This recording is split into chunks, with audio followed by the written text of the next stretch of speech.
Doctor Avinash Bhatt, chairman Indian Red Cross society Jamnagar district. આજરોજ અમારે ત્યાં ફર્સ્ટ એડની ફી માટે અને ફર્સ્ટ એડના સર્ટિફિકેટ માટે સરકારી જાહેરાત મુજબ એકદમ લોકોને જાગૃતિ આવી અને અમારી પાસે આ લેવા માટેનો ફ્લો એકદમ વધી ગયો.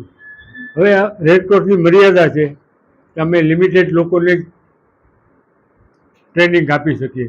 અમારી પાસે એવી સ્કૂલો કે આ અન્ય વ્યવસ્થા ન હોય, ટ્રેનરો ન હોય, છતાં પણ લોકોને સેવા મળી જાય એ માટે અમે પ્રયત્ન કર્યો. આ સંજોગોમાં આજે અતિશય ઘસારો છેલ્લી ઘડીએ થયો. આ પહેલાં અમે લગભગ 2000 ઉપર લોકોને સર્ટિફિકેટ એનાયત કરી દીધા છે ઓલરેડી. ને અત્યારે પણ મારી 21 બેચ ચાલે છે.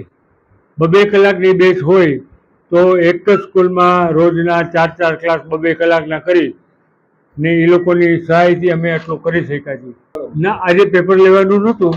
આજે આ લોકોને ફી ભરી અને ક્લાસ માટેની તારીખ લેવાની હતી, પણ ઓલરેડી એ શક્ય ન હતું.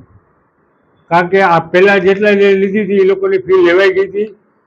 જેને નામ પહેલાંય નોંધાવ્યા હતા એ લોકોને અમે ફોન કર્યા, પણ ક્યારેક ફોન ન ઉપાડ્યા હોય, બીજા ઉપાડ્યા, આવી પરિસ્થિતિમાં હતા.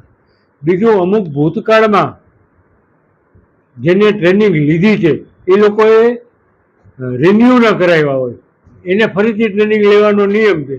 એટલે એ લોકો પણ આવી ગયા.